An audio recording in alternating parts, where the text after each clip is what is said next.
Hi, well today I just thought I'd go live just to briefly talk about a particular skin condition, okay, which apparently is very common, and it's called rosacea. Now, I'm well into my late 40s at least now, and I was diagnosed with something called rosacea about 10 years ago. Now at the time I didn't know what it was, and I've done some blogs recently following a bit of research to find out more, which will help you understand a little bit more what rosacea is, what the causes are, what the things you can maybe do if there's a cure, and also some sort of makeup and skincare routines. So first of all, rosacea, well very briefly, it's a redness across here. Now I've got makeup on to try and minimise it, but I'm very flushed. I've got very red around my top of my cheeks and certainly on the nose area. That is how I normally are. Now it's a mixture of, I would say, a bit of acne it looks like at times when you get the little pimples, mixed with sunburn.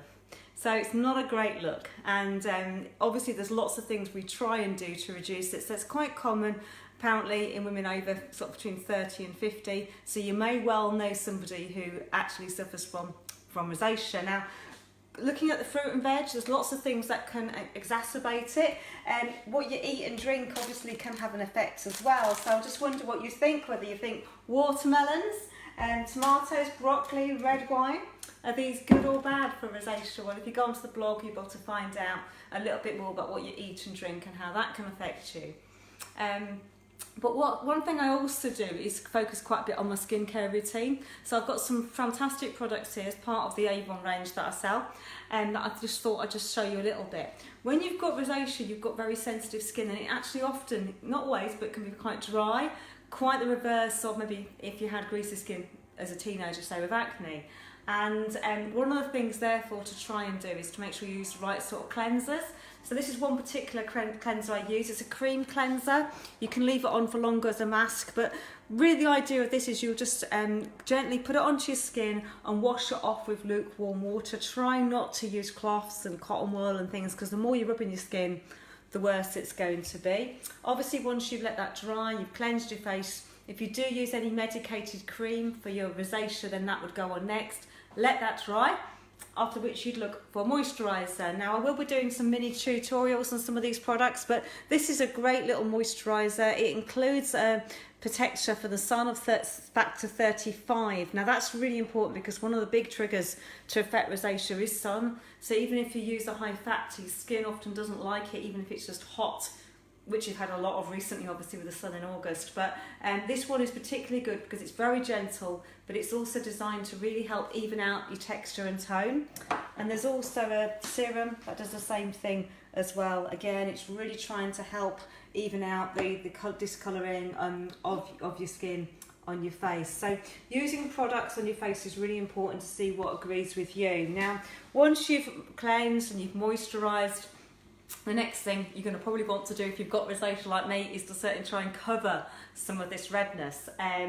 Certainly the pimples have been an awful lot better in more recent years since I took advice and got a bit of medication as well, but it hasn't reduced the redness. That really is still largely there. So one thing I tend to do is use a primer. This is one again from the Mark range, and they come in different colours. The green is obviously there to design to sort of target, react against the redness, counteract the redness. It's a really light, creamy primer, and primer is obviously fantastic for providing a really smooth base on which to put other makeup. So you can see, you can hardly see that, but it's already starting, and even though it's very light, to tone down a little bit of the redness there just on my hand. So this is what that will do, a really good base for your makeup. Not only does it smooth out the skin, tones down the redness very slightly, it will help your makeup stay on longer as well.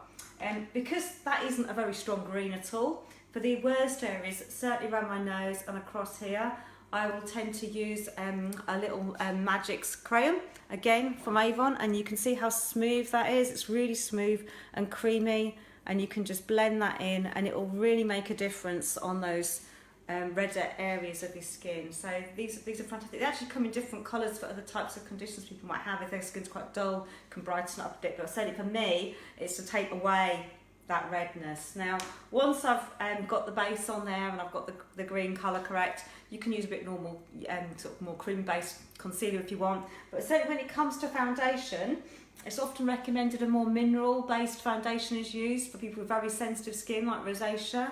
Now I still quite like, I'll be honest, the creams and liquid foundations which are a bit heavier for nighttime use, but during the day I do try and stick to something much lighter like this. So this is a mineral based foundation, comes in a few different colours. I've got a kabuki brush there which is so soft, you hardly feel it, really don't, and that's what you need because you want to just touch the foundation and then lightly swirl that around your face, and it will help create a much more even tone, reduce some of that redness as well. So I thought today I would just show you, as I say, some of the products that you can use to help with any sort of colouring, but particularly if you're suffering from rosacea or you know someone who has. It doesn't have to be expensive to deal with some of this, but it really can make a difference to you, sort of how you feel and your confidence levels and that sort of thing as well. So do look at the blog because there's 4 separate blogs all covering different aspects to do with rosacea. And I will be doing some more tutorials soon through Facebook, but also my YouTube channel, which you can subscribe to, so you don't miss those as well, to give you that little bit more information. So thanks for watching. If any questions at all, just feel free to comment or message us and I'll try and help. Cheers then, bye.